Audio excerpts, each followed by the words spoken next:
ना इस एग्जाम्पल में मैंने जेनरिक्स और लैम्डा को कंबाइन किया है।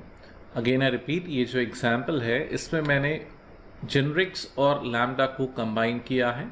मैंने फंक्शनल इंटरफेस में जेनरिक्स को यूज़ किया है। फिर से रिपीट करूँगा, मैंने फंक्शनल इंटरफेस में जेनरिक्स को यूज़ किया है ना। अगर आप चाहते हो कि मैं जेनरिक्स के लिए भी वीडियो सीरीज़ बनाऊं तो प्लीज़ कमेंट करो, लाइक करो, सब्सक्राइब करो, है ना। I want some motivation to create more content for you all, है ना। तो भाई will start up with the program. तो मेरे इंटरफेस का नाम है सम फंक, है ना। अच्छी बात है कि मैं उसके ऊपर एनोटेशन लगाऊं। कौन सा एनोटेशन लगाऊं? फंक्शनल इंटरफेस, ठीक है। इट्स अ गुड प्रैक्टिस, है ना, कि आप एनोटेशंस यूज करें, है ना। नाउ इंटरफेस का नाम क्या है? सम फंक। ये एक जेनरिक इंटरफेस है क्योंकि यहाँ पे मैंने एंगुलर ब्रैकेट में पैरामीटराइज टाइप बताया है t।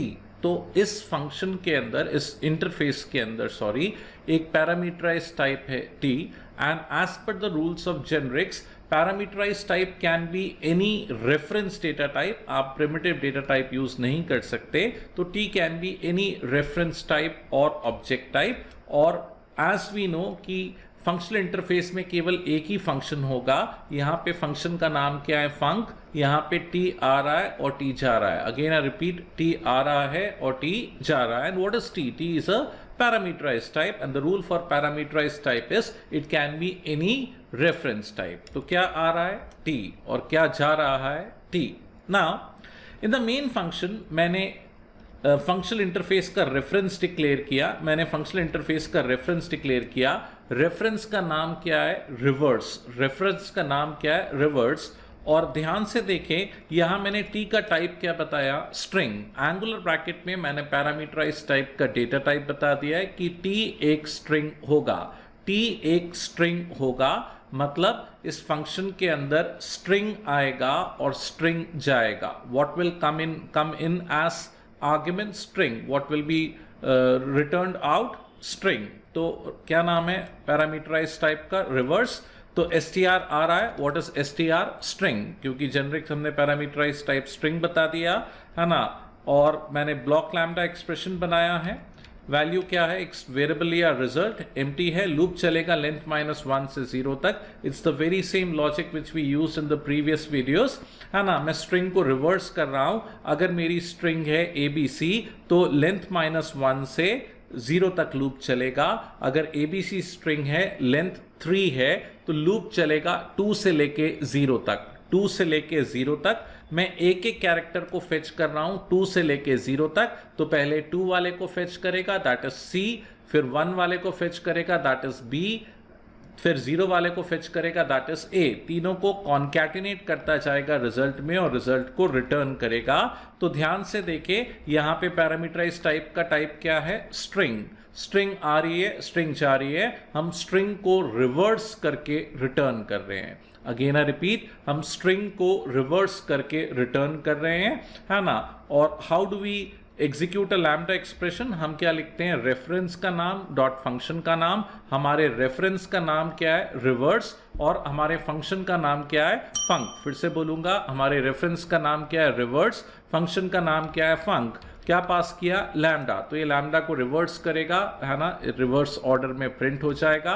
मैंने दूसरी बार इसको कॉल किया रिवर्स डॉट फंक। क्या पास किया? एक्सप्रेशन। ये एक्सप्रेशन को रिवर्स करके रिटर्न करेगा और system dot out dot println से प्रिंट कर देगा। तो what is the new thing? New thing is functional interface can make use of generics. मैंने बोला फंक्शनल इंटरफेस जेनरिक्स यूज कर सकते हैं। और जब आप फंक्शनल इंटरफेस का रेफरेंस डिक्लेयर करोगे तो आपको टाइप बताना पड़ेगा। जैसे यहां पे मैंने टाइप क्या बताया? लाइन नंबर 9 में टाइप क्या बताया? स्ट्रिंग। मतलब स्ट्रिंग आ रहा है और स्ट्रिंग जा रहा है। आगे जाके मैंने क्या बोला? सम फंक का एक और रेफरेंस डिक्लेयर किया, फैक्टोरियल। और इन दिस केस मैंने टाइप क्या बता दिया है? इंटीजर। टाइप क्या बता दिया है? इंटीजर। मतलब क्या? इंटीजर आएगा और इंटीजर जाएगा। फिर से बोलूंगा, जेनरिक्स में आप प्रिमिटिव डेटा टाइप यूज नहीं कर सकते।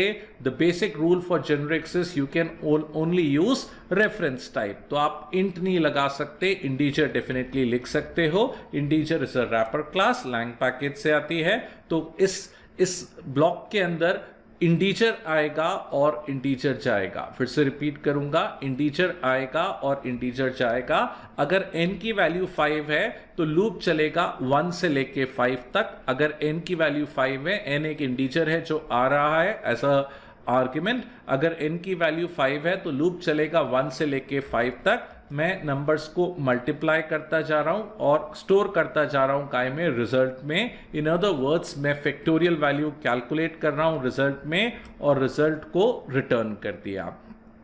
फिर से रिपीट करेंगे, how do we call a lambda expression. हम लिखेंगे फंक्शन का नाम, रेफरेंस का नाम डॉट फंक्शन का नाम, रेफरेंस का नाम है फैक्टोरियल, फंक्शन का नाम क्या है फंक। तो फैक्टोरियल डॉट फंक 3 का फैक्टोरियल निकालेगा और फैक्टोरियल डॉट फंक 5 का फैक्टोरियल निकालेगा और system dot out dot println उस फैक्टोरियल को प्रिंट कर देगा, है ना। कंक्लूजन है ना, lambda can make use of और functional interfaces can make use of generics.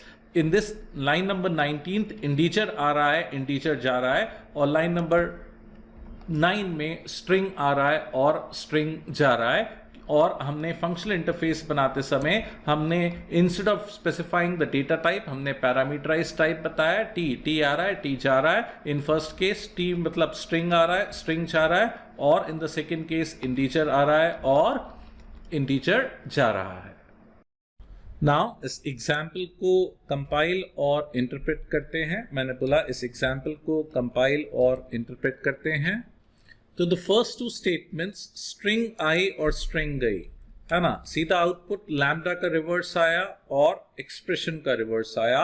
In the next 2 lines हमने फैक्टोरियल फेच किया। किसका फैक्टोरियल फेच किया? 3 का और किसका? 5 का।